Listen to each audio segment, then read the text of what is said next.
Sejauh ini emang minusnya sampai berapa? 6% apa ya dalam 2 hari ini, tapi it's very low. Kalau yang lain ada yang sampai 50-60% katanya. Ini kan Indonesia doang, bukan seluruh dunia crash kan? Hanya karena satu paragraf note dari MSCI dari 9.000 jadi 7.000 sekian IHSG. Itu bukti betapa powerfulnya asing MSCI ini di Indonesia. MSCI sendiri juga mungkin diuntungkan, belinya jadi lebih murah gitu, misalnya. Ya. Ini kan saya cuman kira-kira aja gitu. Keluar story, panik, beli lagi ntar di bawah, wah untung lagi. Kita nggak tahu. Dalam sebuah kejadian selalu ada dua sisi story, yang dirugikan dan diuntungkan. Emiten-emiten yang paling defensif, yang nanti naiknya paling kenceng. Jadi kadang-kadang orang kan nyari yang paling jatuh kan. Kalau saya nyari yang paling bertahan. Dan ini fase belajar, memang fase belajar paling cepat itu di tengah market crash. Langsung digebuk, langsung melek gitu kan. Oh ternyata kayak gini. Langsung ini menjadi, wah ini hikmahnya banyak Hikmahnya nih. banyak gitu.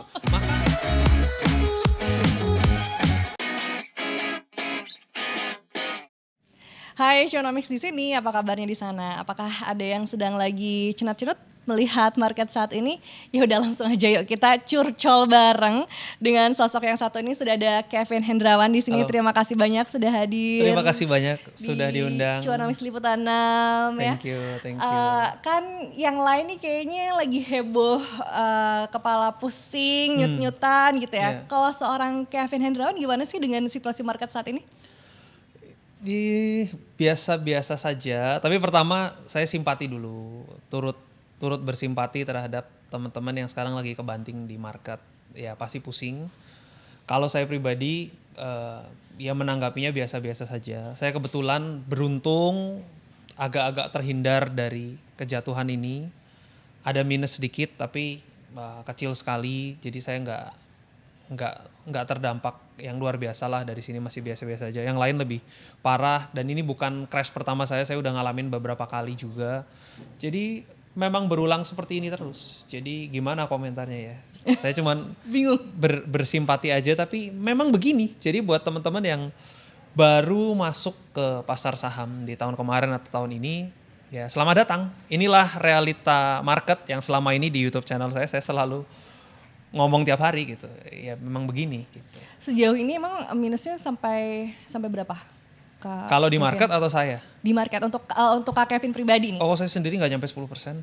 6% apa ya dalam 2 hari ini, tapi it's very low. Kalau yang lain ada yang sampai 50-60% katanya. Iya.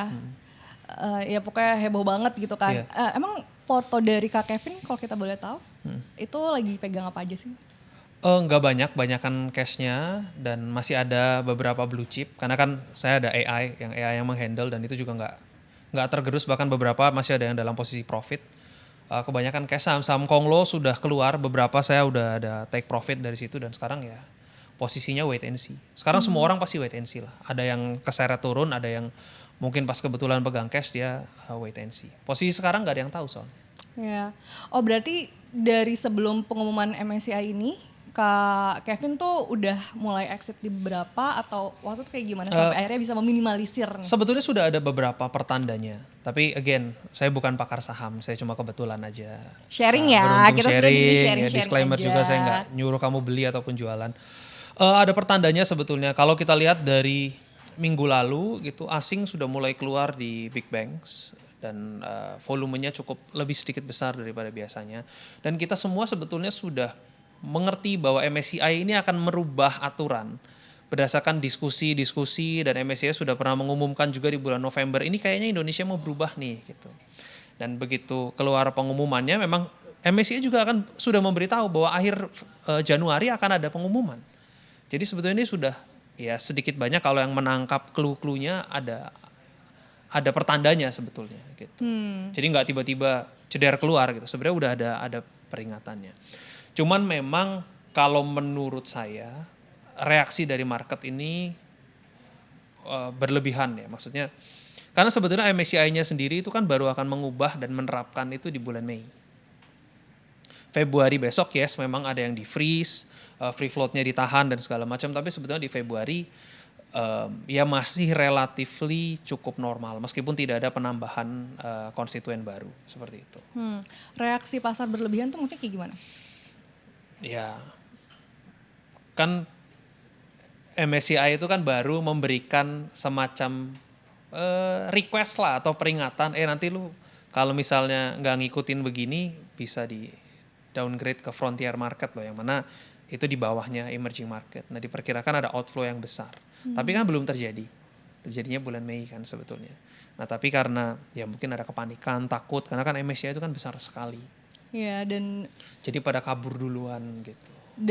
jadi rujukan juga kan sebenarnya buat investor-investor asing gitu. Ya. Dengan situasi kayak gini sebenarnya juga apakah anjloknya IHSG sekarang ini sampai trading halt beberapa Ya kali. 2 kali ya, ini kita syuting tanggal 29. 9 ya, dan itu masih kembali terjadi gitu ya. Adalah memang respon dari reaksi pasar yang akhirnya berlebihan ini karena memang asing juga lagi pada keluar semua atau gimana? Kita mundur dulu. MSCI itu apa? Oke, MSCI itu kan sebuah badan pengelola indeks yang sebetulnya mostly heavy di AI. Metode mereka menghitung itu mereka menghitung free float dari sebuah company. Dia tuh mau ngitung. Mereka kan punya duit besar sekali. Oke. Kalau dia mau masuk ke satu company, dia tuh harus mengukur bahwa dia bisa masuk dan keluar dengan mudah. Maka mereka punya metodologi yang mana metodologinya itu pasti secret sauce-nya mereka, tapi kurang lebih mereka menghitung dari sebuah company misalnya valuasinya 1.000 triliun. 1.000 triliun itu kan tidak semuanya bergerak. Kalau kamu punya perusahaan 1.000 triliun, kamu sebagai owner kamu kan nggak jualan. Misalnya kamu mau megang 80% dari company-nya, berarti 800 triliun sebetulnya milikmu. Saya kalau punya uang 800 triliun, kalau mau beli nggak bisa di market kan, I have to contact you gitu. Berarti yang tersedia di masyarakat 200 triliun saja. Kalau MSCI mau beli semua, berarti barang yang ada cuma 200 kan. Karena 1.000-nya sebetulnya punyamu. Nah dia mau menghitung itu. Nah yang jadi concern dari MSCI adalah dia mau ngitung, tapi menurut versi dari MSCI, datanya itu nggak jelas. Sehingga dianggap Indonesia itu tidak transparan. Ini gue mau beli nih. Algoritmanya harus jalan kan, rumusnya free float-nya berapa. Nah dia nggak tahu mau ngitung yang sebenarnya berapa. Makanya dia merumuskan baru-baru dan segala macam, dia diskusi segala macam sehingga datang dengan kesimpulan itu. Oke. Karena itu, maka diberikan seperti warning. Ya lu tolong beresin ini, gue mau masuk nih. Tapi lu beresin tolong, supaya gue bisa masuk. Dikasih deadline bulan Mei kan. Nah, dia tuh surat kemarin sebenarnya cuma ngomong itu saja.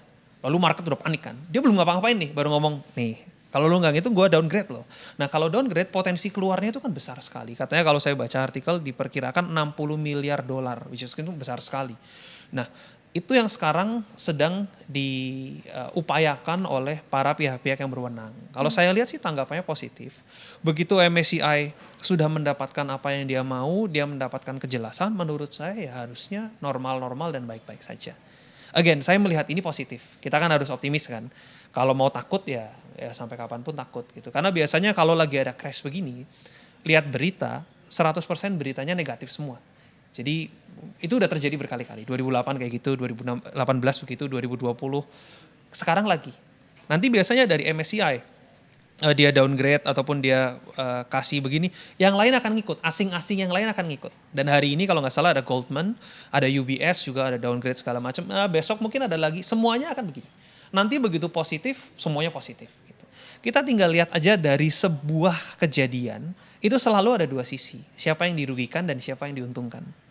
Dengan ini siapa yang diuntungkan, nah itulah kita berpikir dari pola mereka. Gitu. Karena sebenarnya dari pengumuman yang disampaikan MSCI itu, kalau dari sisi positifnya akan ada evaluasi untuk membuat market ini juga akan lebih baik lagi gitu kan. Betul. Karena adanya penyesuaian dan perubahan. Betul, tadi. MSCI pengen lihat, misalnya ada PT, kamu tadi punya perusahaan 1.000 triliun, 800-nya punyamu sendiri. Dia pengen lihat 200-nya ini siapa sih sebenarnya. Jangan-jangan PT isinya kamu juga gitu. Padahal harusnya kan bukan free float gitu. Anggapannya MSCI seperti itu. Dia mau lihat kalau ada PT, ownernya siapa, kalau ada ini apa, kalau ada bagian others atau yang lain-lain, dia mau bedah others itu siapa, dia pengen tahu. Karena itu adalah metodologi mereka untuk menghitung. Supaya dia bisa akurat masuk ke suatu company dengan size yang mudah untuk dia masuk dan keluar. Karena nggak ada orang berinvestasi mau stuck. Dan itu emang problematika investor yang dananya sangat besar. Dia bisa aja masuk ke sebuah company, tapi kalau company-nya terlalu kecil juga buat mereka nggak ada fungsinya kan.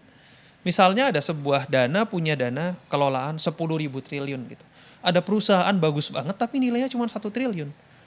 Buat mereka kan belum tentu mau masuk gitu loh. Kayak ini too small gitu. Jadi dia butuh sesuatu yang besar dan dia butuh meyakinkan diri dengan perhitungan mereka bahwa kalau gua masuk gua bisa jualan kan. Jangan sampai stuck. Intinya metodologi MSCI yang di request itu saja. Gitu. Tapi ketika ada warning sebenarnya juga ada kecurigaan dong biasanya. Nah, apakah memang praktik kecurigaan tentang free float yang tersebar tidak sehat ini nyata adanya gitu loh di market kita? Tentunya kalau itu saya nggak tahu, oke. Tapi kita sebagai investor toh tetap bisa mendapatkan profit di stock market kan. Ada orang yang menjadi kaya di stock market dan segala macam. Dan sebetulnya dari MSCI yang beberapa waktu kemarin pun masuk, setelah MSCI-nya masuk harganya kan masih stabil bahkan cenderung naik kan. Jadi sebetulnya MSCI-nya juga tidak dirugikan. Kalau menurut saya, pandangan saya bisa salah. Oke. Tapi tentunya tidak salah bagi MSCI untuk minta transparansi. Itu wajar kan, dana mereka gede banget kan, mereka boleh request. Masalah ntar dijawab atau hasilnya seperti apa ya itu nanti kembali lagi ke para pemangku kepentingan. Tapi menurut saya sih responnya positif. Kan kemarin begitu trading halt sekali kan kita lihat berita terus kan, ada Pak Menteri memberikan kalimat yang menguatkan juga, nggak masalah, nanti ISG tetap time to buy dan segala macam. Kemudian dari BI juga memberikan respon yang baik kan, dia bilang akan diikuti permintaan dari MSCI, OJK juga mengutarakan hal yang sama. Hari ini juga saya lihat ada pihak dari DPR mengunjungi bursa, itu kan langkah-langkah yang positif. Jadi kalau menurut saya Indonesia tidak akan di downgrade ke frontier market. Menurut saya tetap yang MSCI request ini akan diberikan pada ujungnya. Jadi kuncinya memang bagaimana nanti dari pemerintah bisa mendapatkan diskusi keputusan yang memang akhirnya disesuaikan dengan keinginan dari MSCI atau ya kalau dari artikel yang kita baca kunciannya bersama kan seperti itu kan. Jadi lebih ke mereka kan cuma butuh data. Mereka tuh nggak request macam-macam loh. Mereka cuma butuh data aja sebetulnya. Ini tuh siapa yang investasi, karena mereka butuh menghitung real free float-nya itu berapa gitu. Itu sebenarnya poinnya sih. Dan menurut saya itu sesuatu yang sedang diusahakan oleh pemerintah juga. Jadi ya kalau menurut saya sih nggak perlu panik gitu. Oke, pokoknya itu adalah urusan yang akan sedang Ya, dan kita kita juga gitu. menanti. Saya juga kalau ditanya saya juga nggak bisa jawab karena kan kita menunggu keputusan bersama kan. Nah sekarang untuk investor retailnya nih, kira-kira bagaimana ya untuk merespon situasi saat ini? Kalau di detik ini sebetulnya sudah agak terlambat kan kalau kita bisa bilang. Karena kan kemarin ya harusnya langsung, gimana ya saya ngomongnya. Coba keluarkan Kak, keluarkan. Karena ekspektasinya orang itu kan sangat tinggi terhadap market. Sekarang itu adalah heavy blow yang pertama bahwa ternyata market seperti ini ya. Bisa untung berlipat tapi juga bisa hilang semua keuntungannya dalam 2 hari gitu. Dan gak ada yang tahu. Ini kan Indonesia doang, bukan seluruh dunia crash kan. Hanya karena satu paragraf note dari MSCI dari 9.000 jadi 7.000 sekian IHSG. Itu bukti betapa powerfulnya asing MSCI ini di Indonesia gitu. Jadi kita sebagai investor sebetulnya dari awal masuk itu sudah harus punya plan yang jelas. Kalau misalnya investornya itu mencari sesuatu yang high risk, ya dia juga akan didampingi dengan high return. Orang nargetinnya to the moon, ya resikonya dia harus siap dengan seperti ini. Kalau ada orang yang mungkin lebih targetnya nggak ketinggian, belinya saham-saham blue chip, ya kalau sekarang sebetulnya nggak terlalu terdampak. Terdampak tapi tidak seheboh yang saham-saham yang targetnya menuju MSCI. Kemarin pun bahkan kalau misalnya beli saham perbankan atau saham-saham blue chip, mereka bisa cut loss ataupun bisa exit dengan mudah. Nggak ada masalah apa-apa. Kalau yang kekunci ARB itu kan saham-saham yang memang momentum play gitu. dengan situasi ini pasti ya benar ya tadi hari menimbulkan kepanikan juga gitu kan. Orang-orang juga jadinya bertanya-tanya sampai kapan sih ini akan terus terjadi gitu, kapan berakhirnya. Ya kita menanti dari pemerintah juga kan bisa mendapatkan kesepakatan bersama dengan MSCI-nya juga. Ya, tapi di sisi lain Tapi kalau tetap ditanya kapan marketnya sudah jatuh. Seandainya pun itu dilakukan ya tetap nanti akan naik lagi perlahan-lahan. Tapi kalau saya ditanya, lebih suka market yang seperti sekarang, drop langsung trading halt, atau yang pelan-pelan tapi 3 bulan gitu. Saya lebih suka yang seperti ini. Kalau dropnya cepet, naiknya biasanya V-shape recovery. Biasanya. Kalau diiris pelan-pelan, ya penderitaannya nggak selesai-selesai. Kalau sekarang kan shocknya mungkin seminggu gitu, habis itu udah selesai gitu loh. Karena kan efeknya biasanya snowball. Ada kepanikan dari asing, mungkin dia jualan. Habis itu ada beberapa pemain yang pakai margin, kena margin call, juga dia harus jualan terus, makanya ARB terus kan. Nah selama ARB itu tidak ada demand-nya, berarti nggak ada yang makan, ya dia akan ARB terus kan, sampai di satu titik ada yang makan nanti. Karena kan sebenarnya saham begitu aja. Kalau ada yang beli di harga tinggi ya naik, kalau ada orang panik berbondong-bondong pengen jual di harga berapapun, ya dia akan jual di harga berapapun gitu. Apalagi kalau memang for sale kena margin call, ya harga berapapun dia harus dicairkan menjadi rupiah kembali gitu. Jadi sampai di titik mana ya kita lihat bersama sampai ARB-nya tiba-tiba ada yang makan jeder gitu. Terus harga sahamnya euforia lagi naik lagi ya itu mungkin suatu pertanda yang baik. Meskipun biasanya habis drop itu ada aftershock periodnya dulu, goyang-goyang dulu nggak langsung tiba-tiba naik lagi gitu. Nah nanti dari situ muncul orang-orang yang pensiun, yang udah menyerah dengan pasar saham, dan juga muncul orang-orang kaya baru. Yang dia mengambil kesempatan pada saat marketnya drop, dan dia kemudian naik lagi. Makanya dalam peristiwa seperti ini selalu ada dua sisi story. Ada orang yang ya sorry to say jatuh, ada satu orang tiba-tiba kaya mendadak. Dan itu terjadi berulang-ulang. Nah, Kak Kevin kayak tahu banget, berarti ini cycle-nya udah sering kali terjadi ya? Dari dulu sampai sekarang kan begini-begini aja. Dari zaman Mesir kuno harga lapis lazuli lebih mahal daripada emas. Di Belanda tahun 1400 atau 1600 harga bunga tulip melebihi emas, terus jatuh lagi. Bahkan dulu ada rempah-rempah, terus kalau di era-era modern ada ikan lohan yang ikan sampai 1 miliar gitu. Pada saat COVID harga tanaman monstera tinggi, harga sepeda Brompton tiba-tiba 100 juta. Itu kan sama. Marketnya sama seperti itu. Ini juga sama, ada fenomena saham konglomerat. Sekarang mungkin lagi istirahat. Apakah nanti akan berlanjut lagi? Ya kita lihat bersama. Ini kan episodenya baru mulai. Kita nggak bisa langsung mengambil kesimpulan. MSCI akan terus berada di sini. Saya cukup optimis MSCI akan ada di Indonesia terus for the longest time, dan selama market ini bagus ya dia akan nambah terus porsinya kalau problem ini bisa terselesaikan. Dan problem yang sama pernah terjadi di India tahun 2020. Nanti bisa ya teman-teman kan sekarang ada ChatGPT ya, bisa cek. Ada sesuatu yang dilakukan oleh pemerintahnya juga sehingga nambah porsi MSCI yang tadinya 8% kemudian naik kalau nggak salah jadi 20%. Dan itu menimbulkan euforia juga di market India.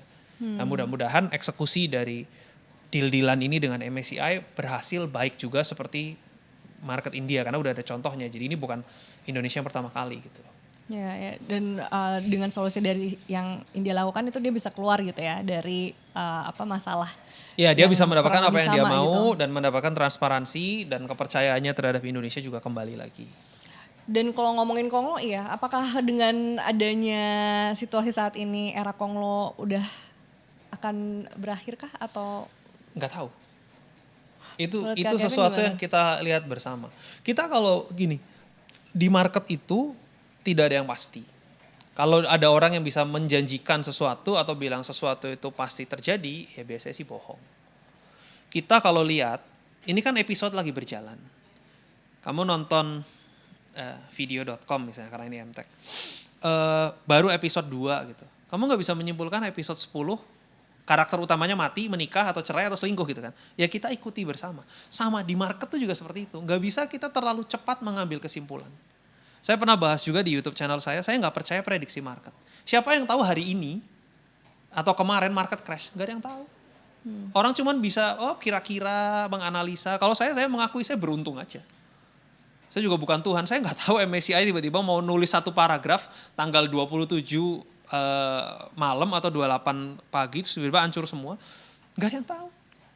Jadi kita ikuti bersama dan ada aksi, ada reaksi. Aksinya begini, reaksinya kita harus gimana. Berarti logika berpikir buat seorang investor itu adalah harus seperti apa sih gitu untuk menjalani situasi-situasi Harus kayak gini? biasa-biasa aja, harus flat-flat aja. Kalau senang nggak usah senang-senang banget, kalau sedih nggak usah sedih. Waduh, jadi gak usah terlalu menggunakan emosi terlalu banyak ya? Sekarang cari teori investasi di YouTube, di Google, lihat ChatGPT. Begitu mudah kan kita mendapatkan edukasi. Saya aja bagi-bagi di YouTube gratisan gitu. Tapi at the end yang untung dari pasar modal kan cuma berapa? 1% apa 0,1%. Karena orang-orang yang bisa mengontrol psikologinya dengan baik. Setiap hari itu kan peperangan kan. Oke, sekarang lagi digencet begini nih. Orang-orang pada panik. Yang nggak panik nanti dia bisa berpikir jernih. Mungkin bisa tambah porsi. Atau kemarin bisa cut loss udah nunggu lagi di bawah. Kalau udah panik biasanya decision making kita cenderung salah kan. Jadi nggak apa-apa. Kalau saran saya buat yang baru masuk di pasar modal jangan menyerah. Justru ini ya proses pendewasaan diri kan. Gitu.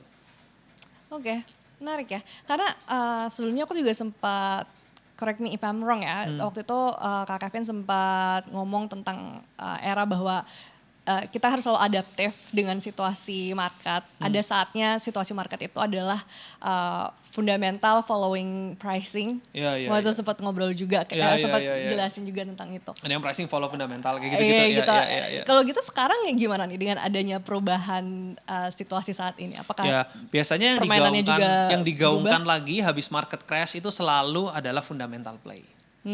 Selalu begitu. Oke, kita kembali ke fundamental segala macam. Nanti 2-3 tahun ada lagi fase euforia di mana keluar lagi saham-saham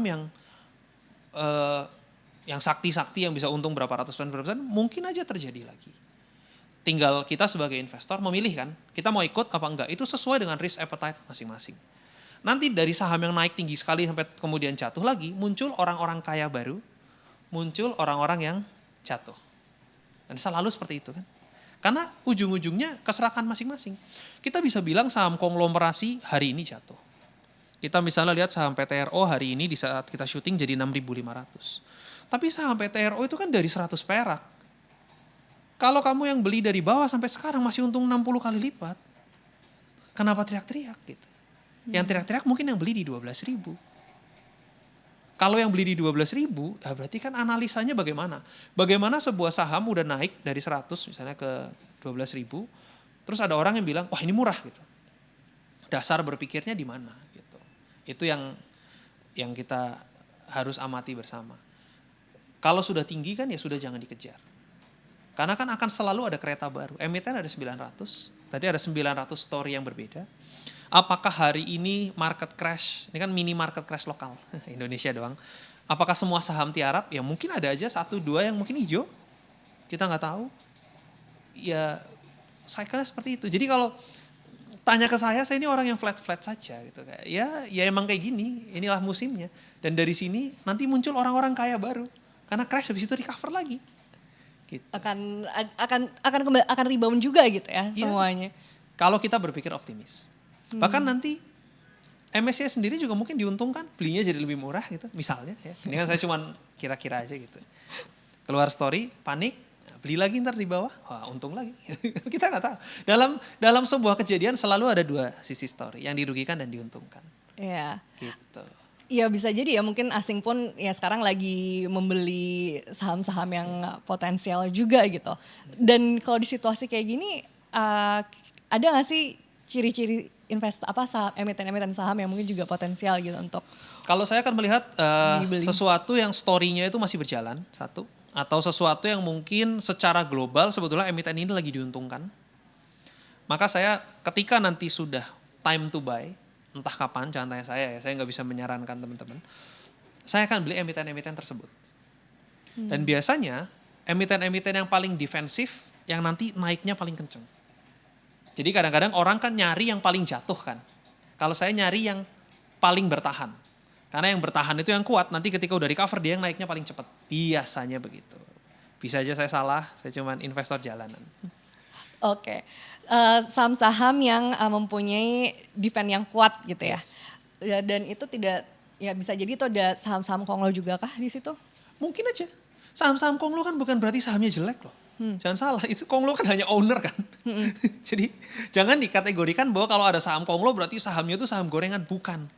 Oke. Siapa yang dirugikan dari saham Konglo? Kalau naik dari 100 ke 12.000. Gak ada yang rugi dong harusnya. Sampai detik ini pun harusnya orang masih untung. Orang 100 naik jadi 12.000.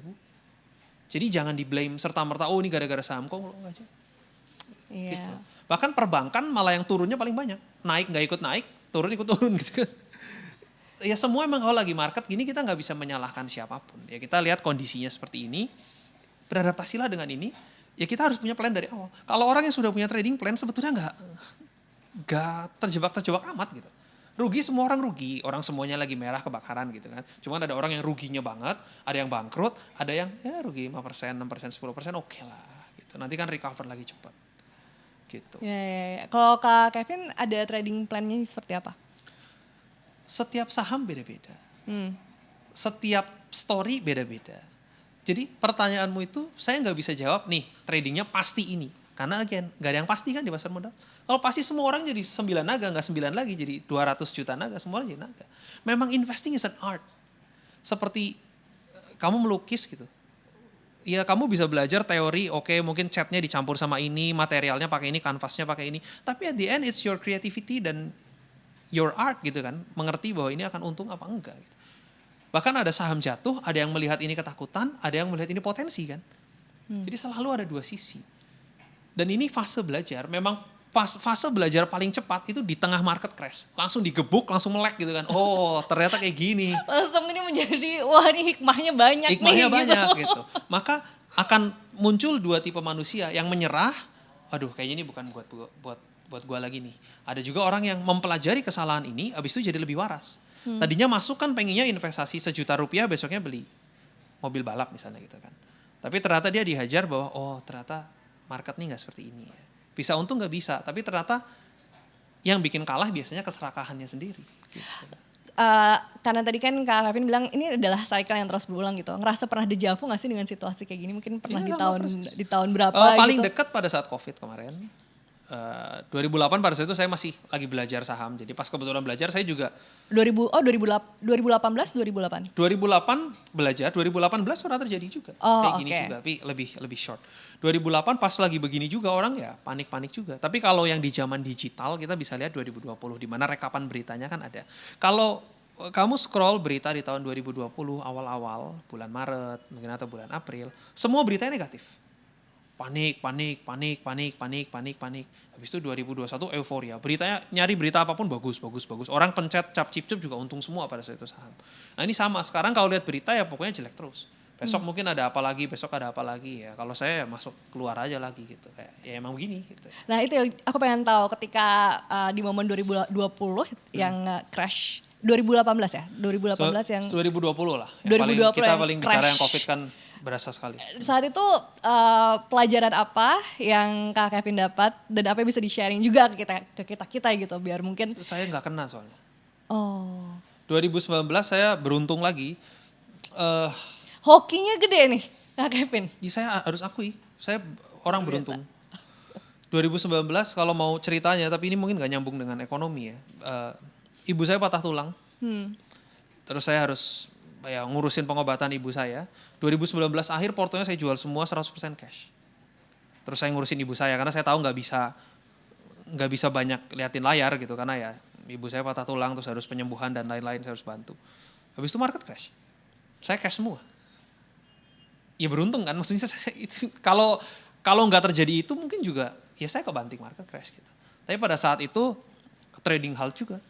Setiap hari trading halt for like 3 atau 4 hari gitu. Bahkan trading halt, buka trading halt lagi, jebol lagi gitu. Dan itu cepat sekali. Tapi yang kita pelajari dari COVID, turunnya cepat sekali, kembalinya juga cepat sekali. Itu kan dari COVID sampai sekarang kan, terus kemudian 9.000 gitu.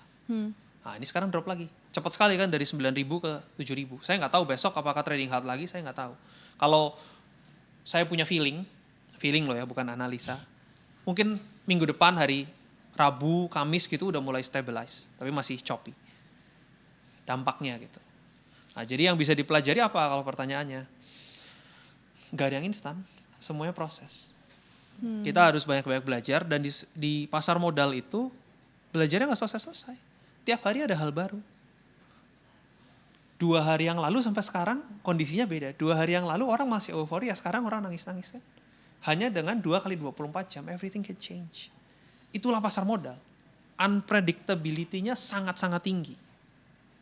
Makanya perdalam ilmu terus, dan kalau ada sesuatu yang tidak bisa diprediksi dan tidak bisa dikontrol, yang bisa dikontrol adalah diri kita sendiri.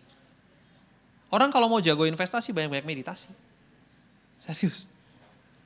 Ini saya bisa ngomong sekarang, saya bisa ngomong seperti ini karena kejadian market crash. Now I can talk about this. Kalau saya ngomong begini pas lagi euforia, nggak ada yang percaya, nggak ada yang dengerin. Kayak peduli amat nih orang ngomong apa. Tapi now orang mengerti bahwa ternyata kontrol diri adalah segalanya di pasar modal. Ya, memiliki mental yang sehat dan tetap waras. Betul.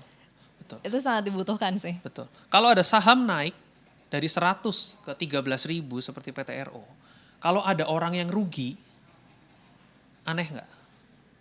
Dari 100 loh ke 13.000. Kok bisa ada orang rugi? Kenapa nggak jual? Karena targetnya setinggi langit. Kemungkinannya ada 2. Ada orang yang ingin mengubah hidupnya dari satu saham, which mungkin ada 1-2 orang yang bisa, hoki, beruntung. Tapi most of people will fail. 1% berhasil, 99% orang gagal. Rasio kehidupan kan seperti itu. Kalau nggak semua orang jadi bilioner. Oke. Kemudian ada orang-orang lagi yang mungkin dia punya dana besar, tapi masuknya terlalu kecil di suatu saham. Sehingga dia punya target yang unrealistic, yang tidak realistik. Sehingga ya terjadilah seperti sekarang ini. Mau TP tapi serakah terus gitu, nggak TP-TP. Itu yang membuat kejadian seperti ini. Berarti yang bisa menjadi bumerang buat diri sendiri ketika masuk market itu ya keserakahan, terus tidak mempunyai kegigihan juga gitu ya. Ya. untuk Dan itu kan bertahan gitu. Ya itu problem yang dari mungkin ribuan tahun yang lalu sifat manusia sama kan gitu aja terus. Sama nggak mau belajar terus ya. Iya. Mungkin karena mintanya bocoran mulu gitu. Betul. Makanya penting, sebetulnya paling enak itu analisa sendiri, lihat-lihat sendiri, ya beli sendiri, jual sendiri berdasarkan kemauan diri sendiri aja. Jangan ikut orang. Sehingga kita tidak merasa menjadi victim dari mana-mana gitu ya. Betul. Atau ya membantu analisa, kalau ada analisa pun kan kita tetap menjadi filter kan. Misalnya saya develop AI, ada panggilan saham apalah BBRI misalnya beli gitu. Tapi kan kita sebagai investornya juga lihat kan, oke, gue mau beli apa enggak. Boleh juga kita melakukan analisa sendiri kan, double analysis untuk melihat itu jual atau beli gitu. Gak harus serta-merta nurut dengan merem gitu. Oke, ya nggak apa-apa gitu kita mendengarkan referensi-referensi analisa-analisa dari yang lain juga. Termasuk kita juga pengen tahu kalau dari pandangan Kak Kevin soal saham-saham blue chips ini akan secepat apa nanti rebound di kondisi kayak gini?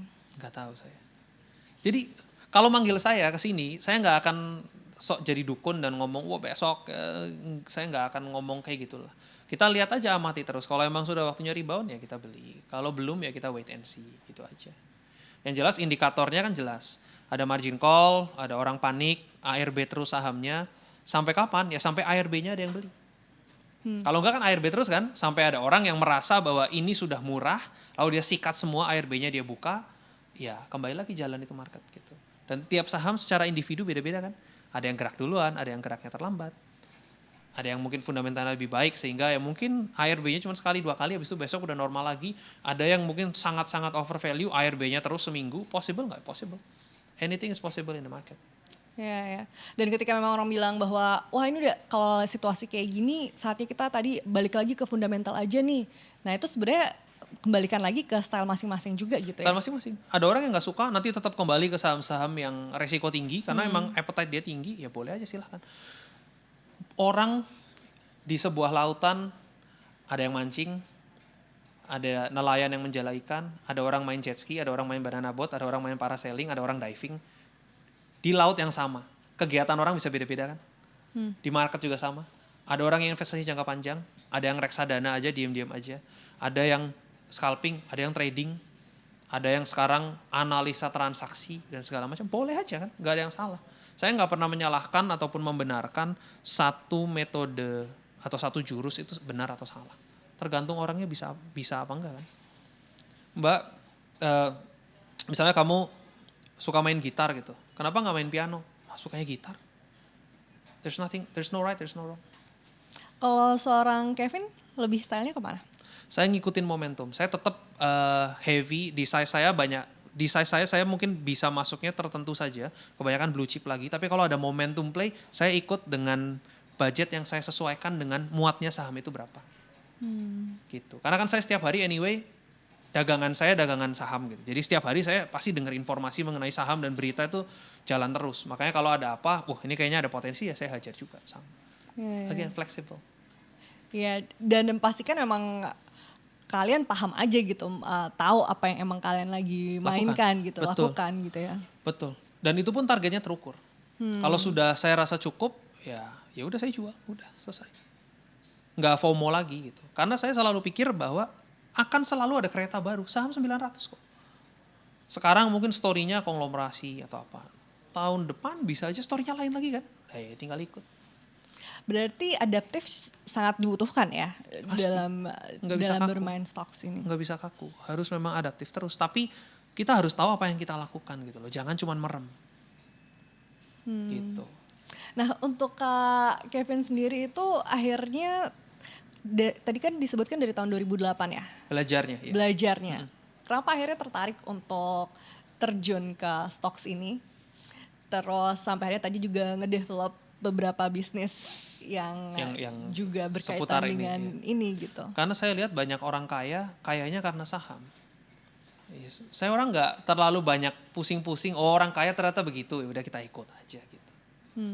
Jadi nggak ada reason yang terlalu berat-berat gitu. Ternyata orang kalau mau kaya itu dengan stock market, oke, kita dalami stock market gitu. Dan menyenangkan karena kita bisa kerja dimanapun kan sebetulnya. Hanya modal laptop aja atau bahkan modal handphone saja sekarang sudah bisa berinvestasi gitu. Dan relatif mencari informasi sekarang mudah, mencari edukasi juga mudah. Tapi saat itu langsung full time atau? Oh enggak, itu mulai dari belajarnya dulu. Dengan background apa sebelumnya? Secara pendidikan dari ekonomi juga? Enggak.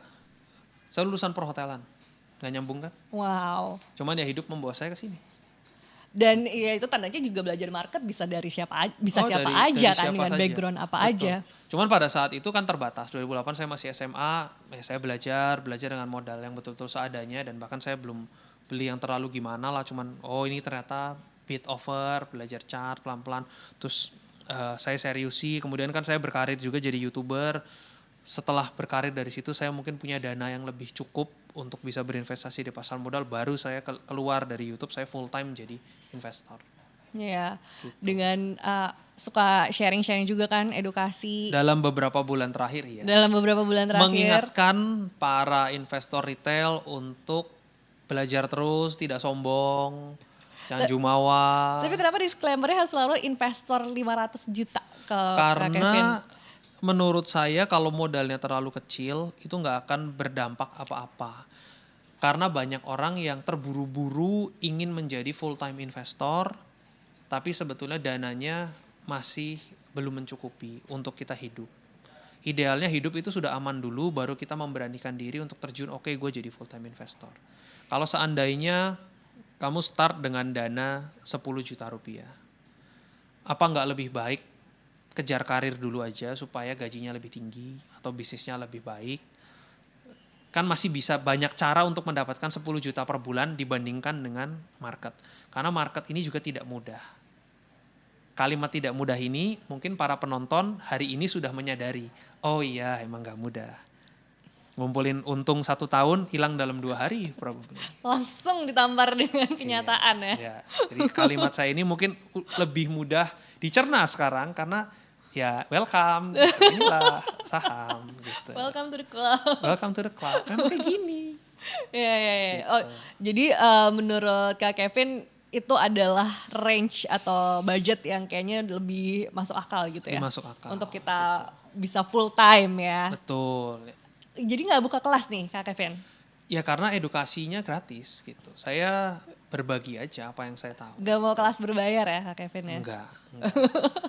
Kan fokusnya kalau mau belajar saya kasih gratis. Kalau mungkin lebih suka yang analisa AI, ya saya sediakan AI, itu baru langganan gitu Iya, aja. iya. Langsung udah ada lah ya Iya, fasilitasnya iya. juga lagi Betul. develop juga Betul, oleh betul, betul. Kak Kevin ini ya Iya, kan. karena di zaman seperti ini kan nyari informasi sebetulnya gampang sekali. Tinggal orangnya mau atau enggak. Nah, emang kalau ngelihat investor-investor sekarang tuh beberapa ada yang FOMO-FOMO ya. Itu menurut Kak Kevin kalau FOMO tuh kan satu sisi sebenarnya juga akhirnya bisa terjun dan ngerasain Iya. investasi saham kan. Tapi apa sih yang miss gitu ketika kita terlalu FOMO akan Targetnya yang saham? ketinggian. Sekarang orang untung 50% tuh dianggap nggak besar. Padahal 50% itu kan besar sekali. Karena patokan kita di sosial media ada orang yang mungkin secara cepat mendapatkan 1 miliar atau apa. Jadi orang matanya hijau dan merasa kayak, wah dia bisa, gue juga pasti bisa. Padahal belum tentu. Karena again, yang sukses 1%, 99% orang gagal. Nah kalau misalnya orang yang sudah risking everything dan tiba-tiba gagal, nah itu kan sudah nggak punya safety net lagi, itu yang bahaya. Gitu. Oke. Kembali lagi kita ngomongin tentang situasi saat ini, Boleh, tentang boleh. MSCI dan Boleh, boleh. market saat ini. Kira-kira apa yang bisa dipelajari oleh ini deh untuk masa depan apa buat investor retail ini dengan situasi yang kayak gini nih, yang mungkin akan bisa jadi pelajaran berharga di masa depan. Karena kan tadi Kak Kevin bilang ini tuh cycle yang akan terus berulang gitu ya kan. Kalau kita bicara soal MSCI nih ya, MSCI ini sebetulnya adalah potensi yang menurut saya, oke saya bukan pakar ya, potensi yang menurut saya itu sangat luar biasa dan sangat membantu. MSCI ini kan punya dana yang begitu besar. Oke, kalau kita bisa optimalkan ini di market, sebetulnya ini adalah sebuah potensi yang luar biasa bagi Indonesia untuk bisa mendapatkan FDI atau Foreign Direct Investment. Dengan metode yang menurut saya lebih mudah daripada metode yang lain. Kita akan melihat pemerintah kita sering kunjungan ke luar negeri untuk mendapatkan dana dari luar negeri, mendapatkan investasi dari luar negeri. Ini di depan mata sebetulnya kita ada MSCI yang siap memberikan inflow ke Indonesia. Oke. Kalau ini bisa diselesaikan dengan baik, ini kan relatively lebih mudah, nggak perlu ngelobi apa-apa. Market bagus, likuiditas baik, harga juga stabil, MSCI masuk terus. Dan MSCI ini stay for the longer time. Dia tidak trading loh. MSCI itu kalau udah beli aja udah. Dan dana kelolaan mereka begitu besar di dunia ini gitu. Jadi ini adalah potensi yang menurut saya pihak bursa harus bisa tangkap.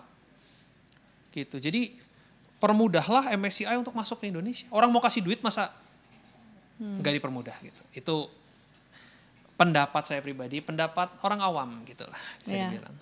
Ya itu yang ya itu tadi ya menjadi evaluasi juga untuk masa depan pasar saham Betul.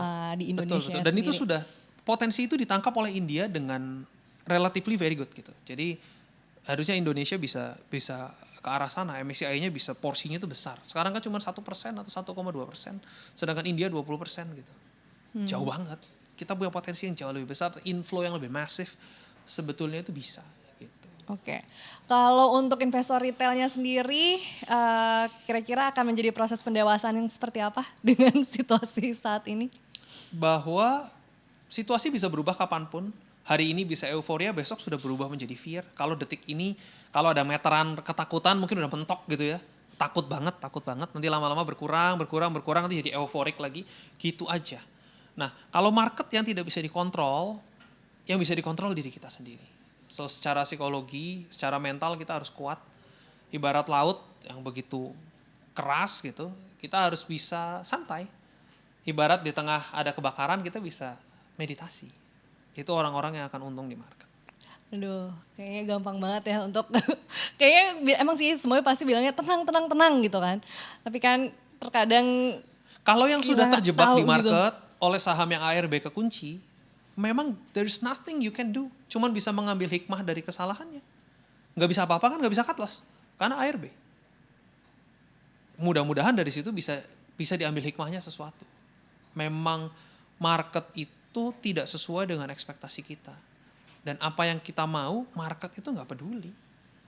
Market tuh kalau memang market itu kejam. Gitu. Wah, ini adalah jadi ini situasi ini adalah pelajaran yang sangat berharga. Sangat berharga. Gitu ya. Di tengah investor lagi banyak-banyaknya, ini kejadian. Dan kebayang gak sih tahun lalu, akhir tahun lalu bilang bahwa wah ini adalah saham-saham yang kayaknya akan jaya-jayanya di tahun ini. Semua orang menanti pengumuman MSCI dan tiba-tiba semuanya hilang. Dan Hanya dengan satu paragraf. Betul Satu sekali. paragraf note. Itu kayak WhatsApp aja kan, cuman ketikan gitu, disebar doang, jeder, bubar. Bubar jalan langsung semuanya. Padahal MSCI-nya belum jualan loh. Iya loh. MSCI-nya kalau nggak dibenerin, Maret gue jualan. Sekarang belum, bulan Mei gue jualan. Sekarang belum jualan loh. Begini. Langsung gini. Dan situasi kayak gini mungkin gak hanya akan bisa terjadi hari ini aja. It can happen anytime in the future Betul. juga Dan gitu kan. Dengan faktor pemicu yang berbeda-beda. Hari ini MSCI, Yes. besok mungkin ekonomi global, apakah ada peperangan, apakah ada pandemi, atau apapun bisa terjadi. Yang mana orang nggak expect, loh kok tiba-tiba kejadian. Siapa yang expect MSCI akan nulis kayak gitu? Oh nanti turun ke frontier market. Nobody knows. Analis mana yang bisa baca pikirannya MSCI yang ngetik, awas nanti turun ke frontier market. No one knows. Ya, jadi pokoknya teman-teman tetap semangat. Tetap semangat karena tadi lihat tuh ada kalau misalnya kita ada cycle-nya bisa jadi nanti yang pensiun atau mungkin akan ada orang-orang kaya baru gitu kan. Semoga Dengan yang nonton situasi ini jadi orang-orang kaya baru. Nah, semoga jadi orang-orang kaya baru. Terakhir deh Kak, semangat nih dong buat teman-teman. Pastinya buat teman-teman investor belajar terus. Kalau tanya belajarnya sampai kapan, belajar di market tidak akan pernah ada habisnya. Karena tiap hari ada hal baru, ada istilah-istilah baru. Dan jadilah orang yang selalu membumi, selalu humble, selalu siap akan segala jenis tantangan. Karena ya memang market seperti ini. Jadi learn to enjoy the ride, yang meskipun ride-nya ini emang gonjang-ganjing gitu. Nikmatilah. Oke, kalau gitu. Terima kasih ya Kak Kevin sudah sharing dengan kita semua. Dan demikian cuan kali ini. Sampai jumpa.